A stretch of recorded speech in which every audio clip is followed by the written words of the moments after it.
الفضل YouTube channel میں آپ کا استقبال ہے۔ اس چینل پر روزانہ قرآن پاک کی ایک آیت تلاوت، سماعت، ترجمہ اور مختصر تشریح پیش کی جا رہی ہے۔ ویڈیو اپلوڈ ہونے پر نوٹیفیکیشن پانے کے لیے اس چینل کو سبسکرائب کریں اور بیل آئیکن ضرور دبائیں۔ السلام علیکم ورحمۃ اللہ وبرکاتہ۔ میرے دینی و ایمانی بھائیوں اور بہنوں، سورہ نساء آیت نمبر 2 پیش خدمت ہے۔ اعوذ باللہ من الشیطان الرجیم وآتوا اليتامى أموالهم ولا تتبدلوا الخبيث بالطيب ولا تأكلوا أموالهم إلى أموالكم إنه كان حوبا كبيرا۔ اور یتیموں کو ان کا مال دے دو، اور پاک اور حلال چیز کے بدلے ناپاک اور حرام چیز نہ لو، اور اپنے مالوں کے ساتھ ان کا مال ملا کر نہ کھاؤ، بے شک یہ بہت بڑا گناہ ہے۔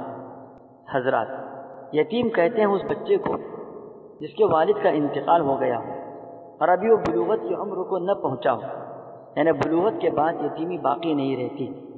یتیم بچوں کے پاس اگر کچھ مال ہو جو ان کو کسی نے ہبہ کیا یا میراث میں حاصل ہوا، تو اس مال کی حفاظت کرنا اس شخص کے لیے ضروری ہے جو اس کی دیکھ بھال کر رہا ہے۔ اب اس یتیم کی دیکھ بھال میں پوری امانت داری کا ثبوت پیش کرنے کی تاکید اس آیت میں کی جا رہی ہے، لیکن اس نابالغ بچے کا مال اس کے ہاتھ میں نہ دیں، کیونکہ وہ ناسمجھی میں مال ضائع کر سکتا ہے۔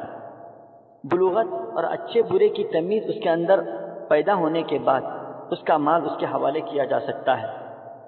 اس یتیم کے ولی کو اس بات کی بھی بڑی سختی سے تاکید کی جا رہی ہے کہ جب ان کا مال آپ کے پاس ہو تو اس کے اچھے مال کو لے کر برا اور گھٹیا مال اس کے بدلے میں نہ رکھو۔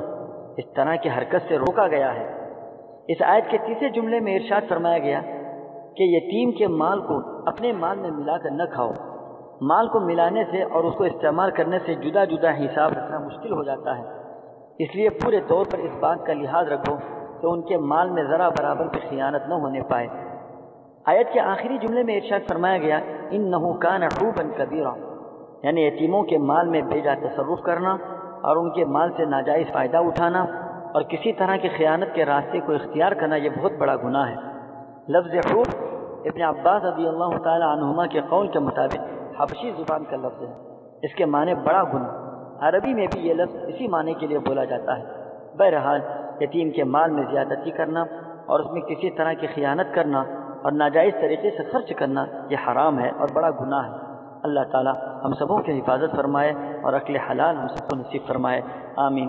وآخر دعوانا ان الحمد للہ رب العالمین۔